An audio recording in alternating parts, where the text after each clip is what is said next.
जहां चाहा वहां रहा। ये कहावत तो बचपन से आपने खूब सुनी होगी, लेकिन इसको चरितार्थ करने वाले बहुत कम लोग देखे होंगे। इन्हीं में से एक है महाराष्ट्र के नंदुरबार के कलेक्टर डॉक्टर राजेंद्र भारूद। कोरोना के खतरे को जब देश की बड़ी बड़ी सरकारें नहीं भांप पाई थी, तब इस कलेक्टर ने दूरदर्शिता दिखाते हुए ऐसे अभूतपूर्व इंतजाम कर लिए थे जिसकी आज पूरा देश मिसाल दे रहा है। देश में ऐसे ही कोरोना योद्धाओं की जरूरत है। एबीपी न्यूज इन्हें सलाम करता है। हमारी ये खास रिपोर्ट देखिए और अंदाजा लगाइए इस कलेक्टर की दूरदर्शिता का।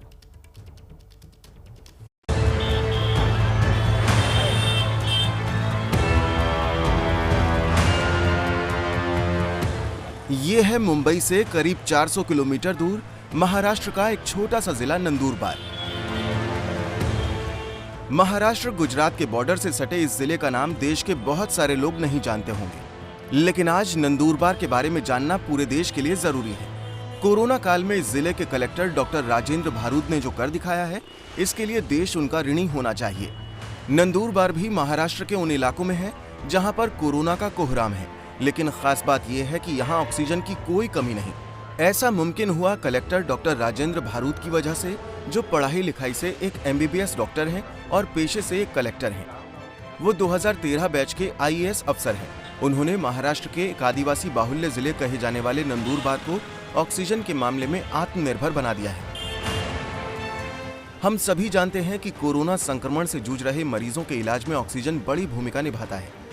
इस समय जब सारा देश ऑक्सीजन की कमी के संकट से जूझ रहा है और कई लोगों की ऑक्सीजन की किल्लत से मौत हो रही है, उस समय नंदुरबार में हालात बहुत अच्छे हैं। यहाँ कोरोना के इलाज के लिए हर मरीज को ऑक्सीजन मिल रहा है। नंदुरबार के अस्पतालों में न मेडिकल ऑक्सीजन की सप्लाई में कोई कमी है, न बेड्स की कोई कमी है और न ही आइसोलेशन वार्ड्स की कोई कमी है। तो पिछले साल हमने 20 ऑक्सीजन बेड की शुरुआत की थी। अभी लगभग 1250 के ऊपर ऑक्सीजन आईसीयू वेंटिलेटर्स बेड है जिले में। उसके साथ कोविड केयर सेंटर और आइसोलेशन बेड लगभग 7000 के ऊपर है। और सबसे बड़ी बात, जब लास्ट टाइम हमने देखा था कि एक दिन में सिर्फ हमारे पास पीक जो आया था वो 190 था, लेकिन जिस तरह से ब्राजील और यूएस में जिस तरह से केसेस बढ़ रहे थे, इतना रैपिडली स्प्रेड होता डबल म्यूटेंट वायरस, तो मुझे भी लगा कि हमारी इधर भी शायद एक जरूर आएगा। और उसी के तहत हमने फिर सितंबर में एक प्लांट बनाया, बाद में फरवरी में बनाया और मार्च के आखिर में तीसरा प्लांट बनाया। हर प्लांट लगभग 600 लीटर पर मिनट इतना उसका प्रोडक्शन होता है। ये एयर से ऑक्सीजन कॉन्सेंट्रेट करके प्योर करके फिर हम पेशेंट को सप्लाई करते हैं। अभी और 2 प्लांट का काम चल रहा है। अभी जो हमारे पास जितने भी बेड्स अवेलेबल है उसमें से लगभग 250 बेड्स फिलहाल वैकेंट है, जो ऑक्सीजन और आईसीयू वेंटिलेटर्स बेड है। पिछले साल सितंबर में ही जब पूरा देश लापरवाही में कोरोना संक्रमण को भूल गया था, उस समय डॉक्टर राजेंद्र भारूद जाग रहे थे और दूसरी लहर की तैयारी पर नजर रख रहे थे। उस समय ही उन्होंने नंदुरबार में 2 ऑक्सीजन प्लांट का निर्माण करवा लिया था, क्योंकि वो जानते थे दूसरी लहर कभी भी आ सकती है। उनकी दूर की पारखी नजर ने ही आज नंदुरबार जिले को बड़े संकट से बचा लिया। डॉक्टर राजेंद्र भारूद की वजह से ही इस समय नंदुरबार में 5 ऑक्सीजन प्लांट काम कर रहे हैं। इनमें से 3 सरकार ने बनवाए और 2 प्राइवेट सेक्टर के अस्पतालों ने बनवाए हैं। जिले के 5 ऑक्सीजन प्लांट करीब 48 से 50 लाख लीटर ऑक्सीजन का हर दिन उत्पादन कर रहे हैं। नंदुरबार में 2 और ऑक्सीजन प्लांट लगाने की व्यवस्था की जा रही है। नंदुरबार के अस्पतालों में 1250 ऑक्सीजन बेड हैं, जिनमें से कई खाली हैं। इस समय जिले में पड़ोसी राज्य मध्य प्रदेश और गुजरात के भी लोगों का इलाज चल रहा है। डॉक्टर राजेंद्र भारूद ने 20,000 क्यूबिक लिक्विड ऑक्सीजन की क्षमता वाले एक बड़े टैंक की मांग को लेकर भी लिक्विड कंपनी से बात की है। इसके अलावा जिले में RT-PCR टेस्ट और वैक्सीनेशन की भी बड़े पैमाने में व्यवस्था की गई है। हमारा मेन स्ट्रेटजी यही है कि कम से कम रिसोर्स में ज्यादा कैसे कर सकते हैं। तो पिछले साल CSR फंड में से हमें 30 एम्बुलेंसेस मिली। खुद की RT-PCR लैब एक में वो लैब है जिला में गवर्नमेंट की, उसकी 2000 के आसपास टेस्टिंग है। कोई लिक्विड ऑक्सीजन प्लांट नहीं था, तो खुद के 3 प्लांट गवर्नमेंट के और 2 प्राइवेट के 2 प्लांट, से 5 प्लांट अभी जिले में काम कर रहे हैं। और मोबाइल वैक्सीनेशन हो, मोबाइल स्वैब कलेक्शन टीम हो, जो गांव-गांव में कैंप लेके लोगों को वैक्सीनेशन चालू है। तो अप्रैल के पहले वीक में हमारे पास 1200 के आसपास केसेस आए थे एक दिन में, जो अभी रिड्यूस होके 200-250 केसेस हर दिन आ रहे हैं। मुंबई के KEM अस्पताल से डॉक्टरी पढ़ने वाले डॉक्टर राजेंद्र उन लोगों में हैं जिन्होंने नामुमकिन से दिखने वाले काम को भी मुमकिन बना दिया। ऐसे लोगों का जिस्म तो हम और आप सा होता है, लेकिन सीना फौलाद सा होता है। ABP न्यूज का नंदुरबार के इस योद्धा को सलाम। तो हम हमने आपको दिखाया है कि कैसे नंदुरबार के कलेक्टर के एफर्ट्स के चलते ना तो वहां पर ऑक्सीजन की कमी है, टेस्ट भी भरपूर हो रहे हैं और बहुत सारे ऑक्सीजन आईसीयू बेड्स खाली पड़े हुए हैं। आसपास के राज्यों के मरीजों को मदद पहुंच रही है। और अब हमारे साथ जुड़ रहे हैं महाराष्ट्र के नंदुरबार के collector doctor Rajendra Bharhut. Doctor Rajendra, बहुत बहुत स्वागत आपका एबीपी न्यूज़ पर। और अभी हमने वो रिपोर्ट भी अपने दर्शकों को दिखाई कि किस तरह आपकी दूरदर्शिता के चलते आपने ऑक्सीजन प्लांट्स को लगा लिया। लेकिन मेरा सवाल इससे इतर आपसे ये है कि डॉक्टर राजेंद्र भारूत, जब आप ये ऑक्सीजन प्लांट्स लगाने की सोच रहे थे, सरकार से आपने फंड्स डिमांड किए होंगे, कैसे ये आइडिया आपके दिमाग में आया? क्योंकि पूरा देश उस समय सुस्त पड़ गया था जिस समय आपने इन ऑक्सीजन प्लांट्स की बात की। जी, मैं आपके दर्शकों को बताना चाहूँगा कि महाराष्ट्र का जो नंदुरबार ज़िला है, ये एमपी और गुजरात का एक बॉर्डरिंग डिस्ट्रिक्ट है और यहाँ पर अभी 20 लाख के आसपास पॉपुलेशन है, 2 मिलियन। तो जब लास्ट ईयर वेव आ रही थी तो हमारा 75% पॉपुलेशन ट्राइबल है, तो ज़्यादातर लोग गवर्नमेंट सेटअप पे डिपेंड करते हैं। तो सबसे पहले हमने एक छोटे से हॉस्पिटल से शुरुआत की 20 बेड से, और आज वो बेड्स की संख्या 1290 के ऊपर हो गई है ऑक्सीजन बेड्स। तो लास्ट ईयर जब हमारे जिले में ना कोई लिक्विड प्लांट था, ना टैंक था, ना लैब थी, एम्बुलेंसेस का बड़ा शॉर्टेज था, मैन पावर का शॉर्टेज था, हॉस्पिटल्स नहीं थे। तो धीरे धीरे कुछ हॉस्पिटल कन्वर्ट किए गए, कुछ बड़े से हॉल लिए गए। हमारे जो उप जिला रुग्णालय और जिला रुग्णालय के जो पेंडिंग काम थे वो बहुत फास्ट ट्रैक तरीके से पूरे करके हमारा जो गवर्नमेंट सेटअप उसको बढ़ाया गया, और प्राइवेट के जितने भी डॉक्टर्स थे सबको मोटिवेट करके उनके भी सेटअप में उन्होंने भी काफी अच्छी मदद की हमें। तो अभी फिलहाल हमारे पास 3 गवर्नमेंट के पीएसए टेक्नोलॉजी के प्लांट है और 2 प्राइवेट के प्लांट है। तो हमारा जो नीड है, हमारी जो जरूरत थी 1200 साढ़े 1200 की बेड की, वो 60% नीड जो है आज हमारा उसका प्रोडक्शन सेल्फ हो रहा है। और हमारा जो एग्रीमेंट था पुराने जो डिस्ट्रिक्ट से धुले वो सूरत से, उनमें से सिर्फ 40% मिल रहा है। लेकिन अभी भी हमारे पास 12 से 15% पेशेंट बाहर के आते हैं, और अभी 2 और जगह पे प्लांट बिठाने का काम चल रहा है। और एक लिक्विड टैंक जो हमें लिंडल कंपनी से मिल रहा है 20,000 क्यूबिक मीटर की क्षमता वाला।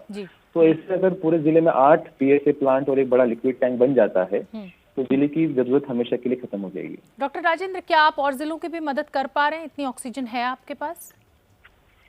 जी, अभी हमारा बॉर्डरिंग डिस्ट्रिक्ट है, तो बॉर्डरिंग डिस्ट्रिक्ट के कारण नंदुरबार के पास बड़वानी है, यहाँ पर नीजर के लोग आते हैं, ताप्ती सूरत से आते हैं, और जो हमारे जो महाराष्ट्र के जो नियर बाय तालुका है, साकरी और शिंदखेड़ा दोंडाईचा, यहाँ के पेशेंट भी इधर ट्रीटमेंट ले रहे हैं। पिछले कई दिनों में मुझे ऐसा ही रिपोर्ट मिला हमारे सिविल सर्जन से और प्राइवेट डॉक्टर से कि सूरत और भोपाल के भी पेशेंट यहाँ पर ट्रीटमेंट ले रहे हैं। काफी अच्छा लगता है। पिछड़ा जिला होने के बाद भी हमारे प्राइवेट हॉस्पिटल्स और गवर्नमेंट में काफी बड़े पैमाने पे बाहर से लोग आ रहे हैं। बिल्कुल। डॉक्टर राजेंद्र, क्या ये मैं मानूं कि आप इस तरीके से जो दूरदर्शिता दिखा पाए उसके पीछे कहीं ना कहीं आपका जो बैकग्राउंड है, आप खुद डॉक्टर हैं, इसलिए आप इस खतरे को भांप पाए? क्या आपने सरकार को इस खतरे को लेकर कोई चिट्ठी लिखी महाराष्ट्र सरकार को? क्योंकि अगर आप एक डॉक्टर होने के नाते ये भांप रहे थे, आप कलेक्टर की पोस्ट पर बैठे हुए हैं, IAS अधिकारी हैं, कि भाई ये इस तरह से दूसरी लहर आ सकती है, मैं नंदुरबार में सारे इंतजाम कर रहा हूँ, क्या इस तरह की कोई पहल आपने की डॉक्टर साहब? सबसे पहली बात है कि गवर्नमेंट जो भी हमारा इंफ्रास्ट्रक्चर बढ़ा है वो गवर्नमेंट फंड से ही बढ़ा है। ठीक है। हमने कन्वर्जेंस ऑफ फंड्स अप्लाइड किया। जैसे हमने एम्बुलेंस लेना था तो हमने एम्बुलेंस के लिए गवर्नमेंट का फंड न यूज करते हुए माझगांव डॉग कंपनी को अप्रोच किया। वहां से हमें लगभग 30 गाड़ियां हमें मिली, जो हमारे ऑफिसर्स की गाड़ियां थी, जैसे पुलिस डिपार्टमेंट हो गया, तहसील डिपार्टमेंट हो गया, उनकी व्हीकल्स के लिए हमने डीपीसी यूज किया।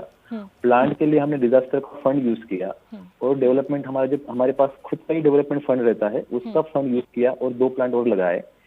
और जो भी कॉन्ट्रेक्चुअल डॉक्टर्स और कॉन्ट्रेक्चुअल नर्सेस हमने हायर किए थे, हमने 250 कॉन्ट्रेक्चुअल नर्सेस हायर किए और डॉक्टर्स हायर किए, उनका पेमेंट हमने NRHM से दिया।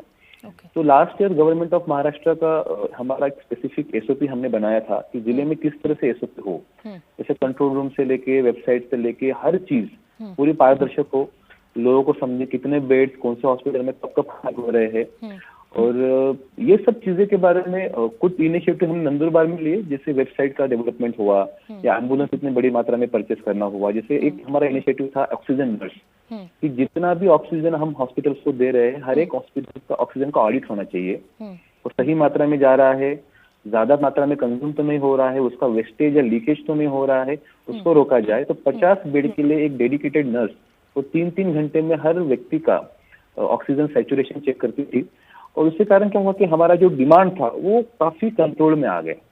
और गवर्नमेंट ऑफ महाराष्ट्र के ऑलरेडी बहुत सारे सर्कुलर्स इसके बारे में निकले हैं और इंस्ट्रक्शन निकले हैं। तो मुझे लगता है कि थिंक टैंक जो है ऑलरेडी अपने लेवल पे काम करता है, बट कुछ काम एज ए डीएम हमारे लेवल पे हमें करना जरूरी है, समझ में मानता हूँ। बिल्कुल ठीक है। जैसे हमारे पर हमने पहल की थी जी, जैसे हमारे यहाँ पे पहल हमने की थी कि हमारे पास जो वैक्सीनेशन के लिए हमारे पास व्हीकल नहीं थे, तो हमने पंचायत समिति सेस में से हर ब्लॉक के लिए 2 रिमोट ब्लॉक है वहाँ पर 4 व्हीकल्स लेके हमारी वैक्सीनेशन टीम लोग हमारे पास आने के बजाय हम लोगों के पास जाएंगे। तो 3-4 दिन पहले लोगों का जो ट्राइबल लोग हैं उनका हम रजिस्ट्रेशन करते हैं टीचर्स के माध्यम से, और रजिस्ट्रेशन करने के बाद एक ही दिन बड़ा कैंप लेके वहाँ पर हमारी टीम पहुंचती है और बैचेस में 50-50 के बैचेस में सभी लोगों का वैक्सीनेशन गांव में ही किया जाता है। तो एक पहल हमने की। दूसरी पहल हमने की, जो बड़ी ग्राम पंचायत है उनका जो 15 वित्त आयोग का पैसा है, तो पेशेंट के मूवमेंट के लिए उस टाइम पे गाड़ियां 30 एम्बुलेंस लाने के बाद भी गाड़ियां कम पड़ रही थी। तो हमने उनके बोला कि आप हर महीना 30,000 रुपए रेंट लेके 3-4 महीने के लिए कंटिन्यूस उनके जीप जो है वो यूज करिए। तो वो भी पेशेंट को मूवमेंट करने के लिए काफी हमारे लिए आसानी हुई। ठीक है। तो आपकी जो नंदुरबार की आबादी है, आप कितने प्रतिशत लोगों को वैक्सीनेट करने में सफल रहे हैं कलेक्टर साहब? अभी हमारे पास 45 के ऊपर जो हमारा टारगेट था वो 3 लाख का था, 45 साल की उम्र के ऊपर। अभी तक हमने 1,40,000 के आसपास प्लस वैक्सीनेशन डोज दिए हैं। हमारा टारगेट यही कि अभी से हम लोग 3rd वेव की तैयारी शुरू कर रहे हैं। हर रूरल हॉस्पिटल में, हर पीएचसी में ऑक्सीजन बेड कैसे उपलब्ध होगा, ज्यादा से ज्यादा मंगल कार्यालय या हॉस्टल्स वहां पर ऑक्सीजन बेड कैसे लाया जाए। मेन क्या होता है कि लोगों को कंफर्टेबल कैसे मिले। जैसे हमारा जो वेबसाइट है, मैंने इसके बारे में काफी बड़ा प्रचार किया था कि आपने अगर आरटीपीसीआर स्वैब दे रहे हैं तो आपको किसी को फोन करने की जरूरत नहीं, आप सिर्फ अपना मोबाइल नंबर वेबसाइट पे डालिए, आपको रिजल्ट आपको उधर ही मिलेगा। आपको कोई भी जरूरत पड़ी, आपको एम्बुलेंस चाहिए, आपको बेड चाहिए, आप सिर्फ कंट्रोल रूम को फोन करिए, वो आपको समझाएंगे किस तरह से होगा। तो सिचुएशन ऑफ पैनिक, लोगों में डर कम होता है और लोगों को सेंटर में रख के अगर हम अप्रोच करते हैं तो मुझे लगता है काफी बड़े पैमाने में लोग प्रशासन से जुड़ते हैं। कहीं मैं अब आपसे इससे इतर आपके नंदुरबार से आगे निकलना चाहूंगी, और कहीं आपको ऐसा नहीं लगता है कि देश, सरकार, प्रशासन भांप नहीं पाया कि ये दूसरी लहर इतनी फेटल हो सकती है और इतनी जिंदगियों का नुकसान हो सकता है? क्या कहीं ना कहीं हमारा सिस्टम फेल हुआ कि आज इस हेल्थ इमरजेंसी से हम जूझ रहे हैं? इसके बारे में तो मैं टिप्पणी नहीं करना चाहूंगा, क्योंकि हर एक की रिस्पॉन्सिबिलिटी अलग अलग है। मेरा एज ए डिस्ट्रिक्ट मजिस्ट्रेट, मेरा जिला संभालना मेरी रिस्पॉन्सिबिलिटी है, तो उसके बारे में मैं कमेंट नहीं करना चाहूंगा। लेकिन एक बात तो मैं समझता हूँ कि जब पहली वेव वेस्टर्न कंट्रीज में आई थी, उसके बराबर 2-2.5 महीने के बाद इंडिया में पीक करना शुरू हुआ था। जो सेकंड वेव आई थी यूरोपियन कंट्रीज में या ब्राजील, अमेरिका में, वो हमारे दिसंबर-जनवरी के टाइम पे बहुत पीक था वहां पर। तो वही प्रेडिक्शन में लगा कि हमारे इधर भी उसी तरह का वेव आएगा। तो हमने पहला प्लांट सितंबर में लगाया था, दूसरा प्लांट फरवरी एंड में लगाया गवर्नमेंट का, और तीसरा प्लांट मार्च में लगाया। आप भी डॉक्टर हैं राजेंद्र जी, आप भी डॉक्टर हैं, क्या आपको लग रहा है कि अब वैक्सीनेशन ही एकमात्र हथियार है? हम वैक्सीनेशन लगभग 80% आबादी को कर ही अब इस तीसरी वेव से बच सकते हैं या इस स्थिति को थोड़ा सा सुधार सकते हैं? उसमें 2 चीजें हैं। वैक्सीनेशन इतने जल्दी तो होगा नहीं, उतना प्रोडक्शन भी नहीं है। तो सबसे पहली बात, ज्यादा से ज्यादा आइसोलेशन फैसिलिटी बनाया जाए। हर स्कूल बिल्डिंग, हर हॉस्टल, हर पीएचसी, हर रूरल हॉस्पिटल, गांव में ही आइसोलेशन बनाया जाए। वहाँ की जो एएनएम है, वहाँ की जो आशा वर्कर है, वहाँ की जो टीचर्स है, उनको ट्रेन किया जाए कि किस तरह से पल्स लिया जाता है, किस तरह से मेडिसिन दी जाती है, किस तरह से SpO2 चेक किया जाता है। जब तक बंदे का SpO2 ड्रॉप नहीं होता, उसका ट्रीटमेंट लोकल लेवल पे होना चाहिए। एक बार SpO2 ड्रॉप हुआ ऐसा लग रहा आपको, तुरंत उसको फिर ऑक्सीजन बेड की फैसिलिटी रूरल हॉस्पिटल में या जिले के रुग्णालय में मिलनी चाहिए। अगर हम वो करते तो जो बेड के लिए जो पैनिक सिचुएशन है, क्योंकि मैक्सिमम लोग तो डर के कारण ही उनका हार्ट रेट बढ़ जाता है कि ये पॉजिटिव हो गया, तो वहां पर उनकी काउंसलिंग होनी चाहिए प्रॉपरली। और हार्डली 5 से 10% लोगों को बेड लगता है आउट ऑफ 100% केसेस में। तो वो 5-10% के लिए आप बड़े जिला हॉस्पिटल में 200 बेड 300 बेड बनाइए, ब्लॉक लेवल पे बेड बनाइए, लेकिन जितना जल्दी आइसोलेशन करोगे उसका फायदा होता है कि वो स्प्रेड जो है वो तुरंत ब्रेक होता है। बिल्कुल ठीक है। तो हमें ये जो चेन है, अगर वो ब्रेक करना है तो गांव के लोगों को जैसे ही पॉजिटिव मिलते हैं तो वो लोग हमारे पास सैंपल देने के बजाय हमारी स्वाब कलेक्शन टीम गांव में जानी चाहिए, और गांव के जितने भी 100, 150, 200 लोग हैं, सबका स्वाब कलेक्ट करके रिजल्ट लेना चाहिए, और जितने भी पॉजिटिव आते हैं सबको तुरंत आइसोलेट करना चाहिए।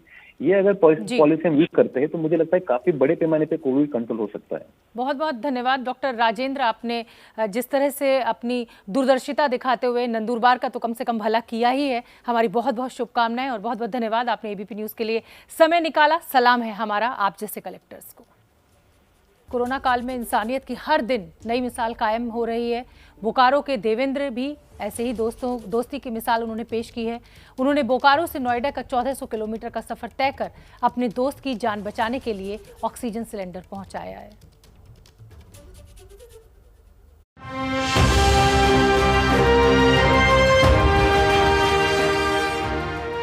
ये है रांची के रहने वाले देवेंद्र। देवेंद्र को शनिवार रात को फोन आया कि नोएडा में इनके दोस्त राजन को कोरोना हो गया है और नोएडा में ऑक्सीजन का इंतजाम नहीं हो पा रहा है। इतना सुनते ही देवेंद्र, जो कि उस वक्त रांची में थे, इन्होंने अपनी बाइक उठाई और सीधा बोकारो पहुंचे। वहां से इन्होंने ऑक्सीजन का इंतजाम किया और अपने दोस्त की कार लेकर 1400 किलोमीटर का सफर तय करते हुए नोएडा पहुंचे और अपने दोस्त की जान बचाई। तुरंत समझिए कि आधा घंटा का भी लेट होता है तो शायद मेरा आना व्यर्थ हो जाता, मगर पहुंच गया यहाँ पे ऑन टाइम में। ऑक्सीजन लगा दिया, सब कुछ अभी ठीक है, सब अच्छा है। बस जो मेरा ऑक्सीजन सिलेंडर अभी खाली हो गया है, उसको रिफिल कराने के लिए मैं दर अभी भटक रहा हूँ। देवेंद्र के मुताबिक 1400 किलोमीटर के सफर के दौरान उसे कुछ मुश्किल आई, लेकिन सभी मुश्किलों को पार करते हुए वो नोएडा तक पहुंच गए। देवेंद्र के साथ राजन का भाई भी था। दोनों रविवार को ऑक्सीजन का सिलेंडर लेकर निकले और 16 घंटे तक लगातार गाड़ी चलाते रहे। कभी गाड़ी देवेंद्र चला रहा था तो कभी राजन का भाई। इस पूरे सफर में सिर्फ एक ही बार गाड़ी रोकी।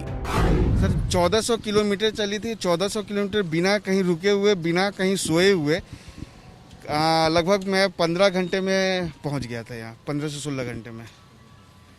काफ़ी जाम भी मिली मेरे को बनारस में, मगर वो सारे जाम को हटाते हुए, उधर से निकलते हुए मैं कोशिश किया कि मैं जितना जल्दी पहुंच जाऊं, काहे कि किसी का इस तरीके से था कि रुकना कहीं मेरे लिए संभव भी नहीं था। देवेंद्र के मुताबिक राजन उसका बचपन का दोस्त है। 10वीं तक दोनों ने एक साथ पढ़ाई की थी। इसके बाद राजन आगे की पढ़ाई के लिए दिल्ली आ गया और उसकी नौकरी भी दिल्ली में ही लग गई। दोस्ती की इस कहानी ने कोरोना काल में एक शानदार मिसाल पेश की है। तो कुछ लोग ऐसे हैं जो मदद पहुंचा रहे हैं, मिसाल पेश कर रहे हैं इस बुरे वक्त में, और कुछ लोग ऐसे भी हैं जो नकली रेमडेसिविर के इंजेक्शंस बनाकर लोगों तक पहुंचा रहे हैं और उनकी जान से खिलवाड़ कर रहे हैं। बहरहाल आप मुझे दीजिए मातृभूमि में फिलहाल इजाजत। कल शाम 4 बजे एक बार, सोमवार शाम 4 बजे एक बार फिर होगी आपसे मुलाकात। ABP न्यूज़ आपको रखे आगे।